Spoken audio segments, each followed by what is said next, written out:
Hello everyone, welcome back to the channel. So finally आज हम शुरू करने वाले हैं थर्ड बुक का chapter, that is accounting ratios.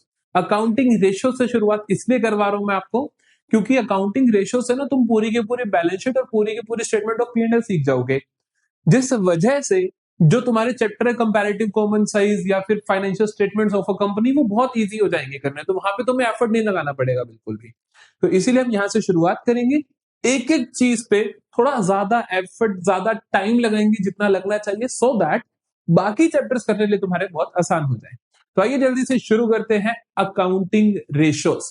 सबसे पहले बेटा वर्ड का मतलब समझो आप। ये रेशोस वर्ड का मतलब क्या होता है? Ratio is basically relation between numbers. Relation between numbers, ये किसके बीच का रिलेशन है? रिलेशन बिटवीन नंबर्स, या मैं कहूं कि relation between someone in terms of number. एक नंबर के टर्म्स में हम रिलेशन निकालते हैं। जैसे कि मैं बोलूं कि मेरे पास 2 एप्पल हैं और आपके पास 1 एप्पल है, तो मेरे और आपके बीच में न्यूमेरिकली रिलेशन निकालू कि मेरे पास एप्पल कितने हैं और आपके पास कितने हैं, तो मैं बोलूंगा मेरे पास और आपके पास एप्पल जो है वो 2:1 की रेशो में है। नहीं समझे कि मेरे पास 2 है, आपके पास 1 है। मैं इसको ऐसा भी बोल सकता हूं कि मेरे पास जो एप्पल है वो 2 टाइम्स है जो आपके हैं उससे, है ना, कि आपके पास जितने उससे मेरे 2 गुने एप्पल है मेरे पास। मैं ऐसा भी बोल सकता हूं कि मेरे पास जो एप्पल है या आपके पास जो एप्पल है, आपके पास 50% ऑफ जितने मेरे पास एप्पल है। नहीं समझे? तो मतलब ऐसे कि हम रेशो को रिप्रेजेंट कैसे कैसे कर सकते हैं। इस फॉर्म को हम बोलते हैं प्योर फॉर्म, इसको हम बोलते हैं टाइम्स की फॉर्म में, इसे हम बोलते हैं परसेंटेज की फॉर्म में, और एक और फॉर्म भी होती है दैट इज फ्रैक्शन। फ्रैक्शन की फॉर्म में मैं ऐसे लिख सकते हैं कि एप्पल की रेशो मेरी और आपकी 2/1, ऊपर वाले मेरे नीचे वाले आपके, इसे हम बोलते हैं फ्रैक्शन। तो रेशो क्या हुई? Ratio is basically relationship between the numerical things, numerical items, या बिटवीन द पर्संस, लेकिन उनकी न्यूमेरिकल चीजों के बीच हम रिलेशन देख रहे हैं। रिलेशन जो होता है ये 4 तरीकों से रेशो देखी जाती है। प्योर फॉर्म में जहां पर हम इस टू करके लिखते हैं 3:1, 5:1। टाइम्स की फॉर्म में जहां पर जैसे मान लो 5:1 को मैं बोलूंगा 5 टाइम्स। परसेंटेज की फॉर्म में जहां पर मैं बोलता हूं कि दिस इज इतना परसेंट ऑफ इसका, जैसे मैं बोलूं कि मेरे बिजनेस के अंदर सेल्स हो रही है 10,000 की और ग्रोस प्रॉफिट है 10% का, तो मैं बोलूंगा 10% ऑफ 10,000। तो ये जो 10% है इसे हम बोलते हैं रेशो का फॉर्म, दैट इज 10/100। हम कहते हैं ना परसेंटेज को हटा के 100 लगा दो, तो ये 10/100 हो जाता है। दिस इज बाई परसेंटेज का फॉर्म। और फिर आता है फ्रैक्शन की फॉर्म में भी हम रेशोस को लिख सकते हैं। जैसे 10% को बेटा मैंने कैसे लिखा? 10/100 करके लिखा, तो ये क्या है? फ्रैक्शन फॉर्म ऑफ रेशो है। समझिए मेरी बात, ये क्या है? फ्रैक्शन फॉर्म ऑफ रेशो है। ये क्या है? परसेंटेज फॉर्म ऑफ रेशो है। तो इस तरीके से हम रेशोस को रिप्रेजेंट कर सकते हैं। बात करते हैं अकाउंटिंग रेशोज क्या होती है। अकाउंटिंग रेशोज क्या होती है? Accounting ratios are mathematical comparisons. ये मैथमेटिकल कंपैरिजन करती है between two accounting terms. Accounting terms या accounting numbers taken from the financial statements. कि अगर मेरे को मेरे पास कितने एप्पल और आपके पास कितने एप्पल है उसके बीच में कंपेयर करूं तो दैट इज रेशो। लेकिन अकाउंटिंग टर्म्स जैसे कहूं कि यार मेरा ग्रोस प्रॉफिट कितना है, मेरी सेल्स कितनी है, तो दैट इज अकाउंटिंग रेशो। मैं कहूं कि मेरे बिजनेस ने एसेट्स कितनी है और मेरे बिजनेस के पास उसमें इक्विटी का हिस्सा कितना है, तो that is again accounting ratios. समझ आई मेरी बात? अकाउंटिंग रेशोस का मतलब। तो प्रेजेंटेशन ऑफ रेशो कितने तरीकों से हो सकती है? 4 तरीकों से हमने सीखी। पहली होती है प्योर फॉर्म, दूसरी होती है परसेंटेज फॉर्म, तीसरी होती है टाइम्स की फॉर्म, और चौथी होती है फ्रैक्शन की फॉर्म। समझ आई मेरी बातें? तो accounting ratio is basically part of analysis of financial statements. किसका पार्ट है? एनालिसिस ऑफ फाइनेंशियल स्टेटमेंट्स का पार्ट है। कि जब हम फाइनेंशियल स्टेटमेंट का एनालिसिस करते हैं तो हम रेशियो एनालिसिस की हेल्प ले लेते हैं। तो यहां पर हम अकाउंटिंग टर्म्स के बीच में एनालिसिस कर रहे होते हैं, डिफरेंट डिफरेंट अकाउंटिंग टर्म्स को उठाते हैं और उनका एनालिसिस करते हैं। क्लियर है जी मेरी बात? This is a part of analysis of financial statements, कि हम एनालिसिस करेंगे कि जी कितनी करंट एसेट्स हैं, कितनी हम सॉल्वेंसी है, बिजनेस कितने अच्छे तरीके से अपने सारे के सारे डेट चुका पाएगा। इन सारी चीजों के बारे में हम यहाँ पर बात करते हैं। तो आज हम शुरू करते हैं आज हम शुरू करते हैं इसकी जो 4 टाइप की रेशोज होती हैं, जो 4 टाइप की रेशोज होती हैं वहां से शुरू करेंगे। रेशोज का क्लासिफिकेशन मुख्य तौर पर 4 तरीकों से होता है। एक तरीका इसमें से आज हम खत्म करेंगे। पहला होता है लिक्विडिटी रेशोज,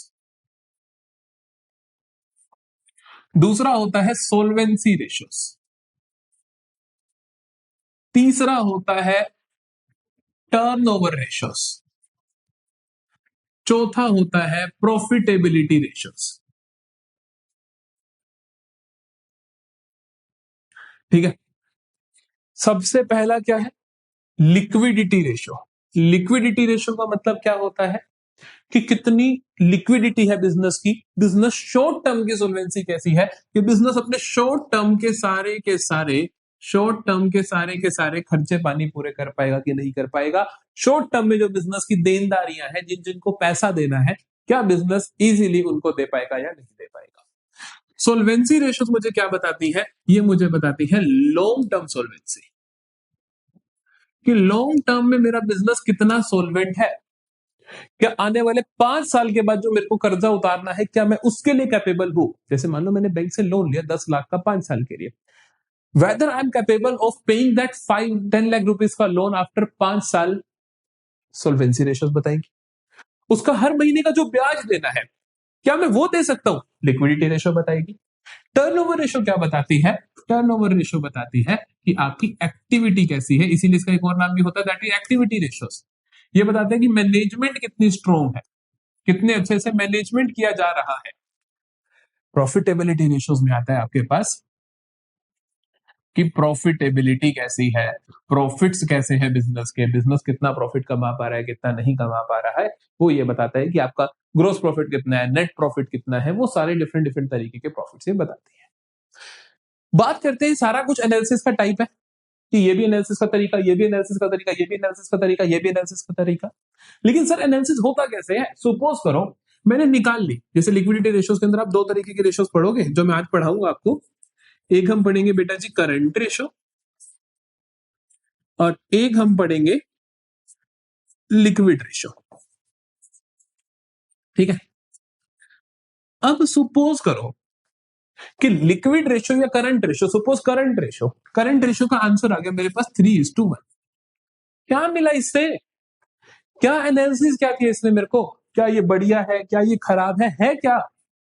तो इसके लिए हमें एक और चीज पता होनी चाहिए, that is what are the benchmarks. किस चीज को ध्यान में रख के हम बता सकते हैं कि हाँ जी ये रेशो बढ़िया है या ये रेशो बढ़िया नहीं है। तो बेंचमार्क्स के अंदर हम पहला बेंचमार्क देखते हैं, आइडियल रेशो। बहुत सारी चीजों की आइडियल रेशो आपको पता होनी चाहिए कि आइडियल रेशो क्या है।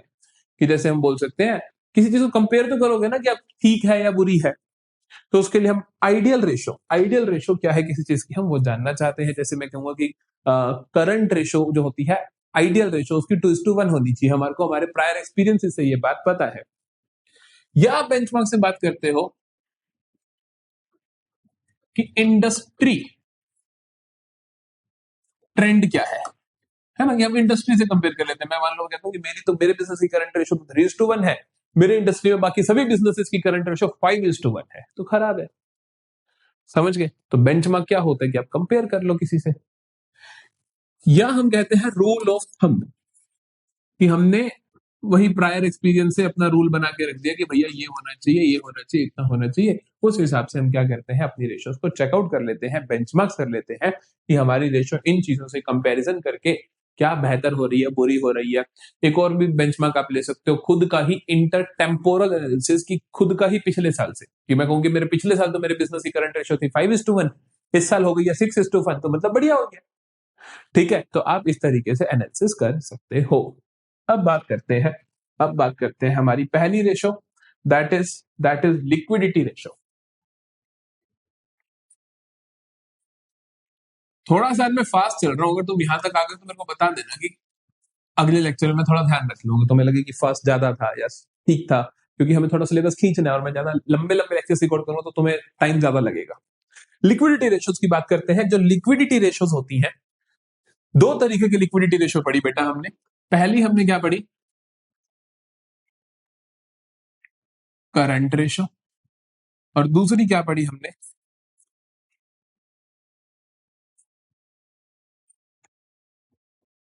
Liquid ratio. ठीक है, करंट रेशो का जो फॉर्मूला होता है, फॉर्मूला बहुत आसान होंगे, उसमें इतनी बड़ी दिक्कत नहीं होगी। Current assets upon current liabilities. लेकिन अभी ये ध्यान रखना पड़ेगा ना अपने को यार, करंट एसेट में क्या आता है, करंट लायबिलिटी में क्या आता है, वहां पे थोड़ा हम टाइम लगाएंगे। लिक्विड रेशो का फॉर्मूला होता है liquid assets upon current liabilities. ठीक है, कुछ और नाम बताने जा रहा हूं। करंट रेशो का एक और नाम होता है, करंट रेशो का एक और नाम होता है, that is working capital ratio.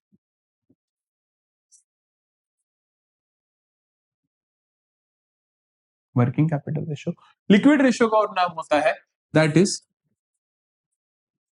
Quick ratio, और दूसरा होता है एसिड टेस्ट रेशो। ठीक है, तो बेसिकली बेसिकली करंट रेशो के दो नाम है हमारे पास। करंट रेशो पूछ ले कोई तुमसे, या तुमसे कोई वर्किंग कैपिटल रेशो पूछ ले। लिक्विड रेशो के तीन नाम है, कोई लिक्विड रेशो पूछ ले, या एसिड टेस्ट रेशो पूछ ले, या क्विक रेशो पूछ ले। अब बात करते हैं करंट एसेट की डिटेलिंग क्या होती है और करंट लायबिलिटी की डिटेलिंग क्या होती है। यहां पर लिक्विड एसेट्स या फिर क्विक एसेट्स दो नाम होते हैं, और करंट लायबिलिटीज की डिटेलिंग क्या होती है। चलो जी, एक काम करते हैं, इसको थोड़ा हम साइड में करते हैं। ठीक है, तो मोटे मोटे तौर पे करंट रेशो का फॉर्मूला क्या हुआ, current asset upon current liability.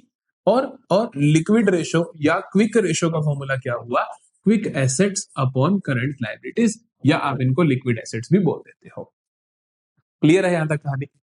अब बात करते हैं इनकी डिटेलिंग्स क्या है, कि करंट एसेट में क्या क्या आता है और करंट लायबिलिटी में क्या क्या आता है, लिक्विड एसेट कैसे निकाली जाती है, और रिलेटेड फॉर्मूला जो भी तुम्हें मिल सकते हैं सारे अभी देखते हैं।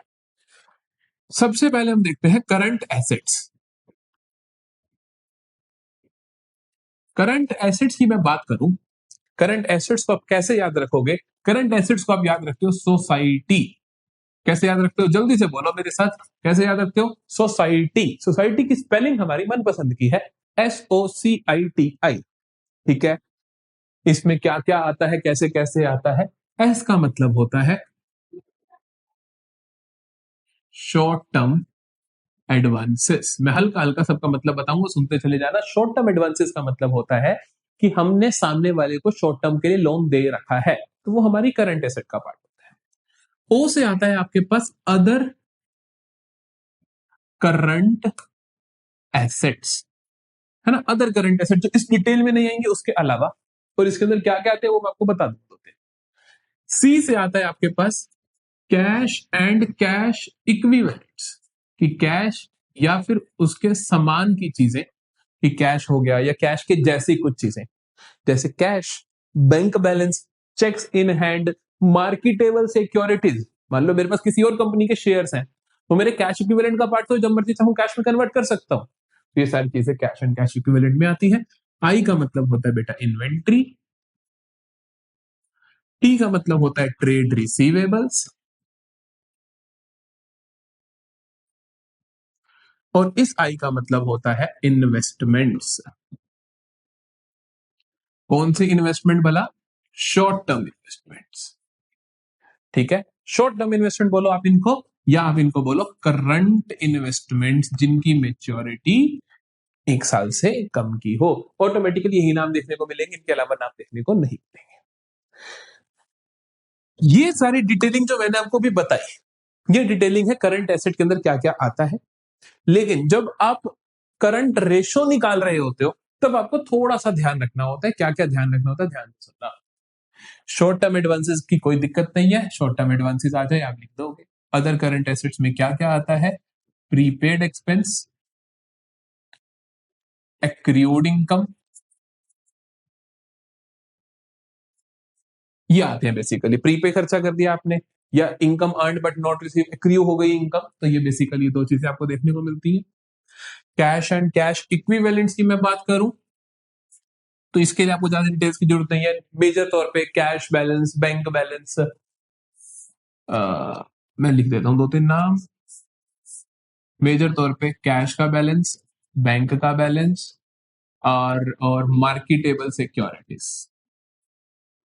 ठीक है, मुख्य तौर पे आपको यही नाम लिखेंगे। इन्वेंट्री का ध्यान रखना है स्पेशली, ये सबसे ज्यादा यूज होगा। Except loose tools, stores and spares. ठीक है, मुख्य तौर पे आपको इसी का ध्यान रखना है, यही आपको तंग करेगी। अगर करेगी तो आपको क्वेश्चन में दिया होगा इन्वेंट्री 2 लाख, फिर दिया होगा लूज टूल्स 50,000, आपको माइनस करके लिखना है। ट्रेड रिसीवेबल्स, ट्रेड रिसीवेबल्स के अंदर बेटा ध्यान रखिए आपको दो चीजें आती हैं। एक आता है आपके पास बिल्स रिसीवेबल्स, और दूसरी चीज आपके पास आते हैं डेटर्स। इनकी आपको नेट वैल्यू लिखनी है। व्हेन आई से नेट, इसका मतलब है प्रोविजन फॉर डाउटफुल डेट्स या provision for discount on debtors, इनको माइनस करने के बाद जो वैल्यू आएगी वो अपने को लिखनी है। फिर आता है इन्वेस्टमेंट, इसके अंदर short term investment, current investment, इतना ही बहुत है, कुछ अलग से ध्यान नहीं रखना। तो करंट एसेट की डिटेल्स पूरी ध्यान आ गई हमें, कोई प्रॉब्लम नहीं होनी चाहिए। अब बात करते हैं करंट लायबिलिटीज की। करंट लायबिलिटीज, क्योंकि मेरे पास फॉर्मूला में दो चीजें हैं ना, current assets upon current liabilities, तो मेरे को पता दोनों के बारे में होना चाहिए। करंट लायबिलिटीज की डिटेलिंग ध्यान रखना, बी पी टी ओ। ठीक है, BPTO। ठीक है, इसको हमारी जो शॉर्ट फॉर्म बनेगी उसके अंदर ये आता है, बोले पेन उठाओ, टेस्ट दो, ओवर एक्टिंग मत करो, है ना। अभी पूरा पूरा एग्जांपल बनता है आपके पास, संयम सर बोले, बोले में बी, पेन उठाओ, टेस्ट दो, ओवर एक्टिंग बंद करो, तो BPTO भी याद रख सकते हो। BPTO में बी से आता है आपके पास बोरोइंग्स। कौन सी बोरोइंग्स बेटा? Short term borrowings. हाँ, शॉर्ट टर्म के लिए जो आपने जो पैसा किसी से बोरो कर रखा है। पी से आता है आपके पास प्रोविजंस। कौन से प्रोविजंस? शॉर्ट टर्म के प्रोविजंस। टी से आता है आपके पास ट्रेड पेबल्स।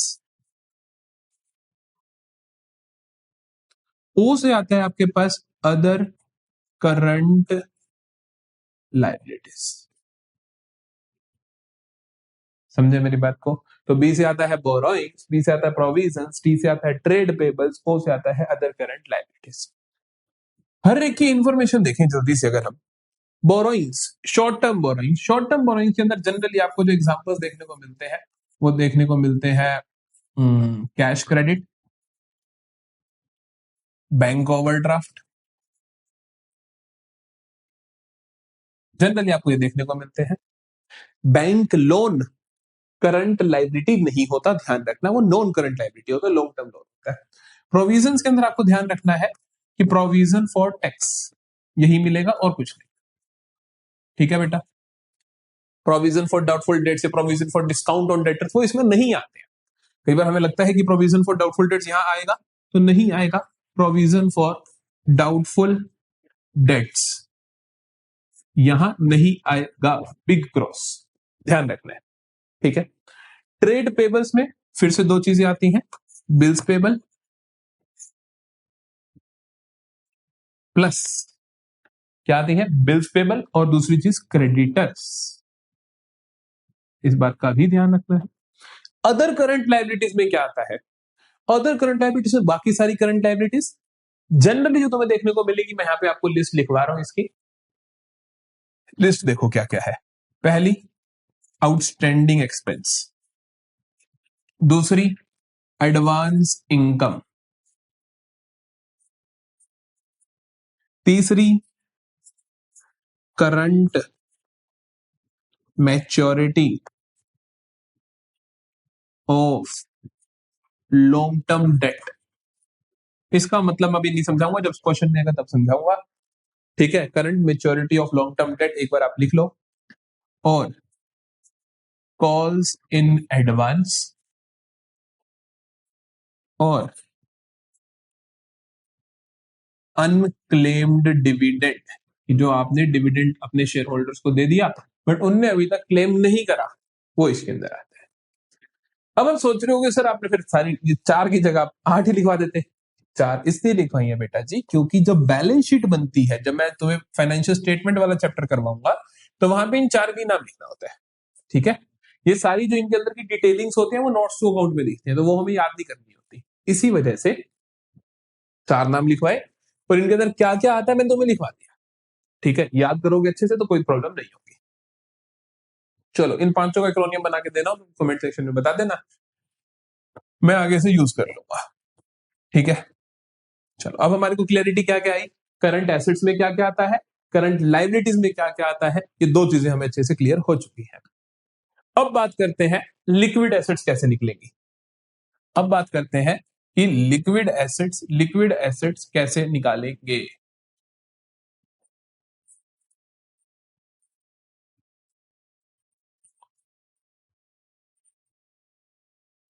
लिक्विड एसेट्स निकालने का तरीका होता है, देखो करंट एसेट का मतलब होता है ऐसी एसेट्स जिनसे मेरे को आने वाले 1 साल में पैसा मिलेगा। लिक्विड एसेट्स ऐसी एसेट्स होती हैं जो मेरे को विद इन 3 मंथ्स ही पैसा देते, विद इन 3 मंथ्स ही पैसा देते, मतलब इतनी जल्दी, मतलब आने वाले कुछ समय में ही मेरे को पैसा जब चाहूं पैसे में कन्वर्ट कर लूं। तो लिक्विड एसेट के अंदर क्या आता है आपके पास, all the current assets minus inventory. Inventory को हटा दो क्योंकि इन्वेंट्री आपके हाथ में नहीं है ना बेटा, मेरी जूतों की दुकान है, मेरे हाथ में थोड़ी मैं अगले 5 दिन में सारा माल निकाल दूंगा, पॉसिबल नहीं है। इसीलिए माइनस करोगे आप इन्वेंट्री, इसीलिए माइनस करोगे आप प्रीपेड एक्सपेंस, और एक और चीज आप माइनस करोगे जिसका नाम होता है एडवांस टैक्स। याद कैसे रखनी है तीनों चीजें, याद रखनी है आपको पाई से। कैसे याद रखनी है, पाई, पी ए आई, पी से प्रीपेड एक्सपेंस, ए से एडवांस टैक्स और आई से इन्वेंट्री। इन तीनों चीजों को माइनस कर दोगे तो क्या आ जाएगा तुम्हारे पास, लिक्विड एसेट्स आ जाएंगी। पूरा का पूरा उतार लो board. Short term solvency ratios या मैं बोलूं लिक्विडिटी रेशियोज कभी गलत नहीं करोगे। एक और फॉर्मूला लिख लो, कई बार उसकी जरूरत पड़ जाती है, ये यहां लिख देते हैं, यहां पे जगह है। फॉर्मूला का नाम है वर्किंग कैपिटल किसके बराबर होती है। वर्किंग कैपिटल किसके बराबर होती है, वर्किंग कैपिटल बराबर होती है current assets minus current liabilities. ठीक है, तो ये होता है आपका वर्किंग कैपिटल, इसके बराबर होती है। दैट्स इट, ये हुआ हमारा पूरा का पूरा लेक्चर समाप्त। इसके जो क्वेश्चंस हैं, इसके जो क्वेश्चंस हैं वो हम अगली क्लास में करेंगे, 8-9 क्वेश्चन करेंगे ताकि आपको बहुत अच्छे से क्लैरिटी हो जाए कि लिक्विडिटी रेशियो आप गलत ना कर रहे हो। ये सारे फॉर्मूलाज हैं, आपको ये अच्छे से पहले कर लेने हैं। ये क्लास सुनते ही आपको ये बहुत अच्छे से आना चाहिए, एक एक चीज को लिख लो, याद कर लो। करंट एसेट का मतलब सोसाइटी होता है, एस से ये, ओ से ये, सी से ये, आई से ये, टी से ये, आई से ये। इस तरीके से सारा दिन अपने मन में दोहराते रहो, एक दिन भी ऐसा कर लोगे तो ऑटोमेटिकली सब कुछ याद हो जाएगा। एक ही और क्लास आएगी जैसे मैं कहूंगा कि जैसे डेट इक्विटी रेशियो आएगी, फिर अपने पास प्रॉफिटेबिलिटी रेशियो आएगी, वहां कुछ और चीजें याद करनी होगी, खास प्रॉब्लम नहीं होगी। अपने माइंड को ट्रेन करो, बहुत अच्छे से याद कर लो। मिलते हैं अगली क्लास में, अच्छे से सारे के सारे क्वेश्चंस डिस्कस करेंगे।